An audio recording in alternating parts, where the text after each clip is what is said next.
Hello everyone. Let's start with chest X-ray interpretation protocol. The approach which we are going to use here is inside to outside approach and up to down approach. So here we are going to first see the trachea along with the bronchus. Then we are going to see the heart, and then we are going to see the mediastinum.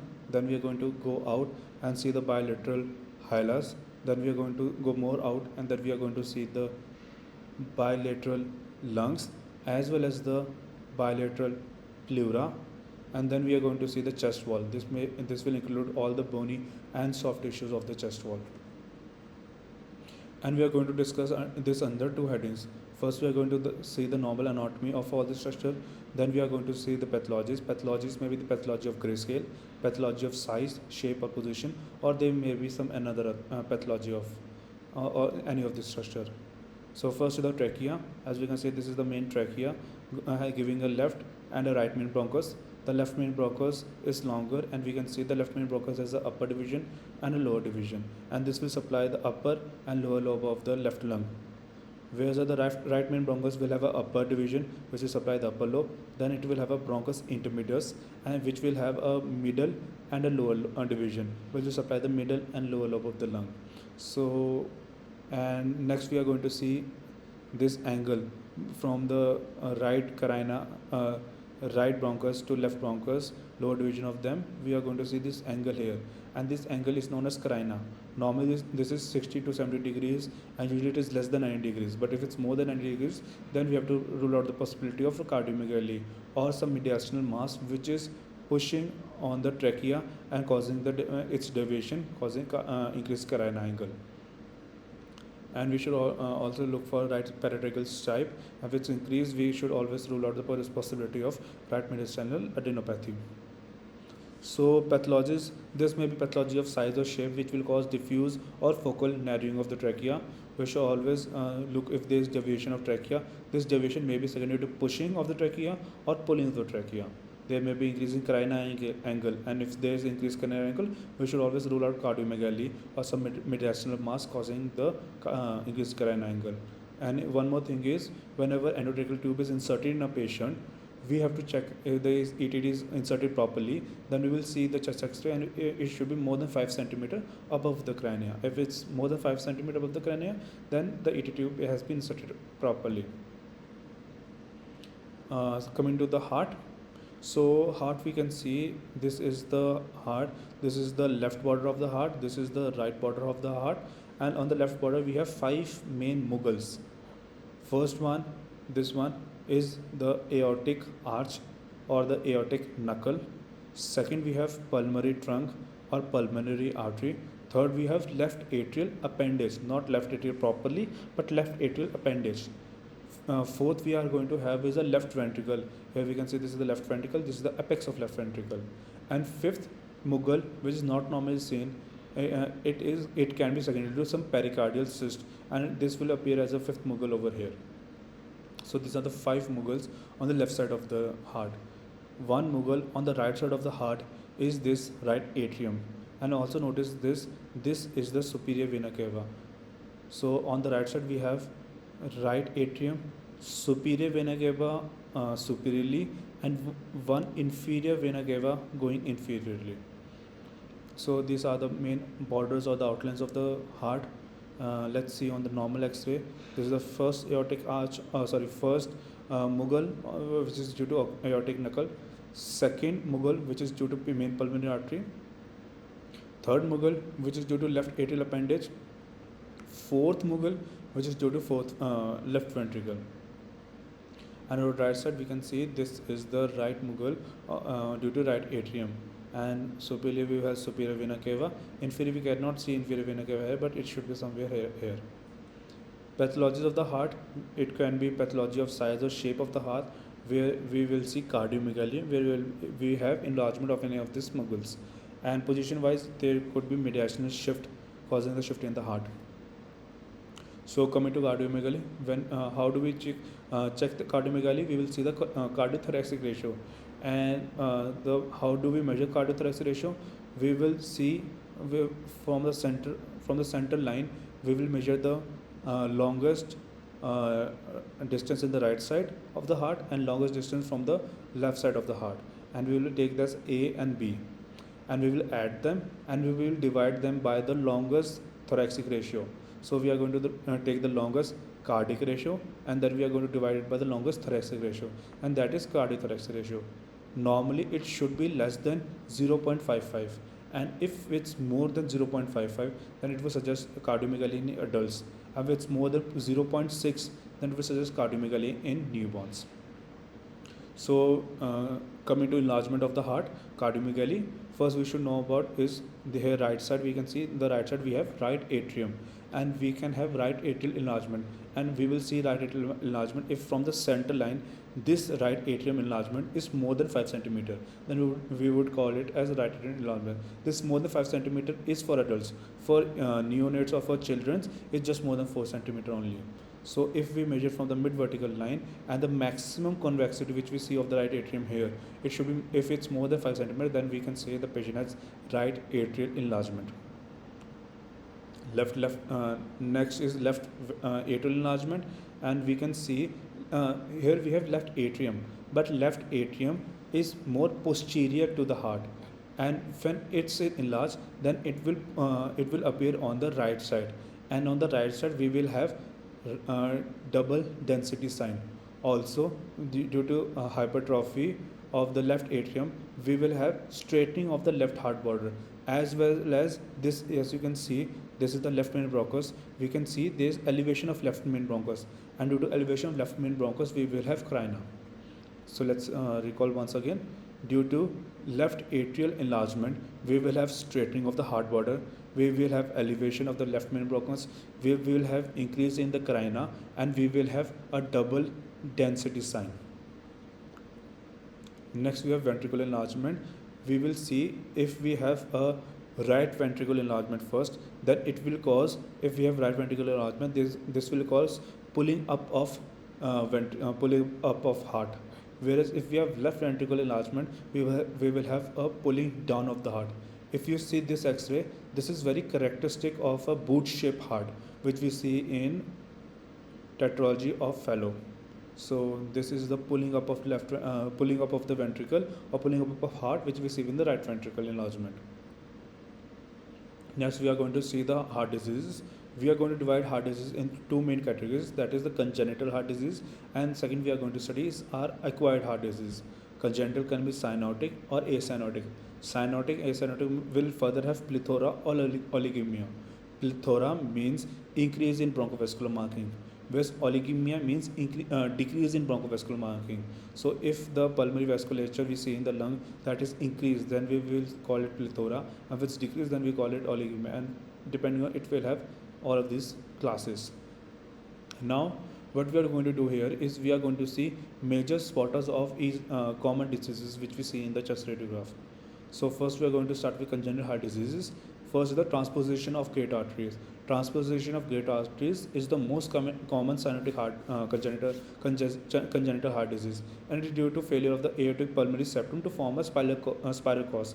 And the characteristic appearance which we see here is a egg on a string appearance. So we have an egg on a string appearance. This is the enlarged image, and this is called as an egg on string appearance because this string is because we have a narrowed superior mediastinum, and due to hypertrophy of right atrium and left ventricle. So due to hypertrophy of right atrium and left ventricle, so right atrium and left ventricle, we will have appearance of an egg which is hanging on a thread. So string on an egg appearance which we see in transposition of great arteries. So we can see right atrial hypertrophy, left ventricle hypertrophy giving egg appearance, and due to narrowing of the mediastinum and the superior mediastinum, we will have an egg on a string appearance. That's the first one. Second, we have a total anomalous pulmonary venous return.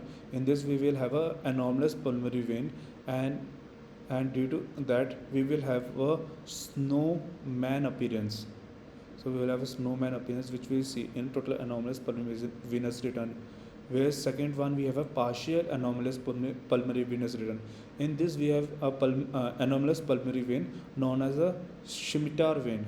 So scimitar vein, this is the anomalous pulmonary vein or the scimitar veins, which will drain from any of the lobes of the right lung into inferior vena cava. So like we said, the inferior vena cava will be here. So it will drain from any or all of the lobes of the right lung, and it will drain into inferior vena cava. So this is the scimitar sign or scimitar vein of the partial anomalous pulmonary venous returns syndrome. Third, we have a Epstein anomaly.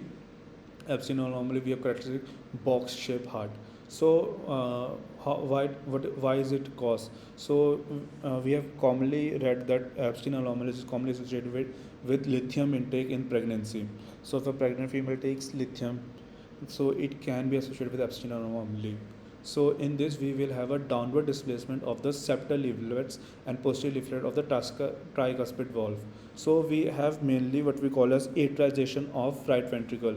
So the right tricuspid valve will be downward displaced, causing a atrialization of the right ventricle, and this will give it as a box type appearance, and so this is called as a box shaped heart. Tetralogy of Fallot. Tetralogy of Fallot is a very important or very important disease for us, and we have a characteristic features of it. This is learned by the mnemonic proof. So from P we have pulmonary stenosis, from R we have right ventricle hypertrophy, from O we have overriding aorta, and from V we have ventricle septal defect. And this will give it a characteristic boot-shaped heart. And this boot-shaped heart, we can see this going upward. This is due to right ventricle hypertrophy, which will cause apex of the heart to be pulled upwards. This is due to right ventricle hypertrophy, giving it a boot-shaped appearance. Next, we have coarctation of aorta. Coarctation of aorta is due to narrowing of the lumen at the level where the ductus or ligamentum arteriosus is inserted, and this will cause obstruction in the blood flow from the left ventricle, and this will cause formation of collaterals, and this will appear as inferior rib notching here. And due to coarctation, this is the coarctation, so this will give us a figure of 3 appearance. And if we see on a barium meal, because of compression of this on the esophagus, we will have a reverse 3 sign on the barial meal, and this rib notching very specific for coarctation of aorta. So why we have coarctation of aorta? Because we have some narrowing in the lumen of the ductus arteriosus here, and this coarctation will give it a figure of 3 appearance. Coming to the acquired heart diseases, first we are going to study is mitral stenosis. So if we see the chest X-ray, we will have an aortic valve here and a mitral valve here. So in mitral stenosis, we will find calcification. In this X-ray, we cannot see clearly, but we will have mitral valve somewhere here. So if we make a line, we will have aortic valve somewhere here and mitral valve somewhere here. And in mitral stenosis, usually we have mitral valve stenosis. Here we cannot see. But yes, we will find mitral valve stenosis, which will cause left atrial enlargement. And like we studied in the left atrial enlargement, this will appear as straightening of the left heart border. It will cause elevation of left main bronchus, widening of carina, and this will also cause double density sign.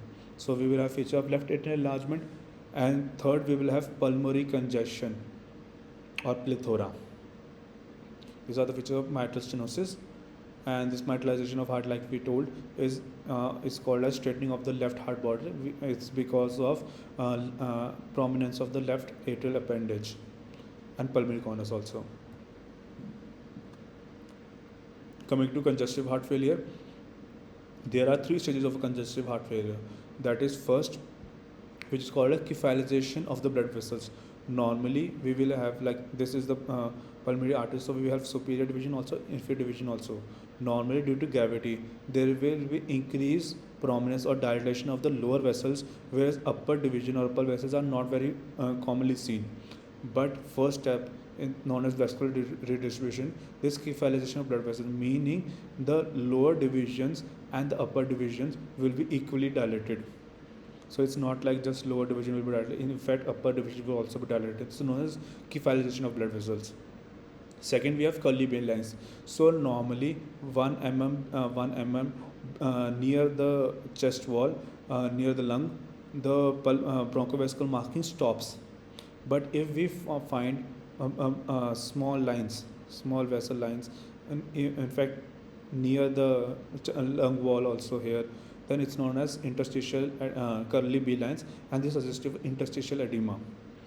Then we can also have in third stage we can always also have alveolar edema, which will give a perihilar edema appearance, or also known as butterfly edema or bat wing edema appearance. So first we had cephalization of blood vessel. The upper blood vessel will be as dilated as the lower blood vessel. Then we have curly B lines like this over here. Then we will have a perihilar edema, giving it a bat wing or a butterfly edema appearance. Then we should always also know how to differentiate ARDS from a pulmonary edema. Both will have features of congestive heart failure, but we should know that in the pulmonary edema we had bat wing appearance, like bat wing appearance here, like here. But ARDS we will have diffuse opacities. We are coming to timing.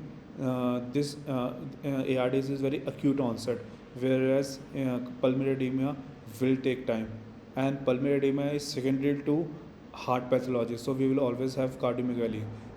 ARDS is secondary to some lung pathology, so we will not have any cardiomegaly here. Curly B lines suggestive of cardiomegaly will not be present in ARDS, whereas curly B lines suggestive of congestive cardiac failure will be seen in pulmonary edema. Same goes for pleural effusion will not be seen here. Pleural effusion will be seen here. Air bronchograms, which are suggestive, air bronchograms are not seen in ARDS. It will be seen in pulmonary edema. Coming to the next, pericardial effusion. Pericardial effusion, we will have a characteristic water bottle sign. This enlarged water bottle appearance. This is seen in pericardial effusion. We can see the patient has cardiomegaly, and we have a globular heart shape, also known as water bottle sign. This is seen in pericardial effusion. In this, we can see this is the heart, this is the pericardium. In the pericardium, we will have fluid question. Given this is a pericardial globular heart shape appearance, known as water bottle sign. Coming to the next, pulmonary hypertension. So pulmonary hypertension, we will have enlargement of the pulmonary arteries. So the pulmonary arteries are seen in the bilateral hilar. So we will have increased bilateral hilar enlargement. Secondly, pulmonary outflow tract here will also be prominent. So if we make a straight line from the left heart border, we will see there is prominence of the pulmonary outflow tract also.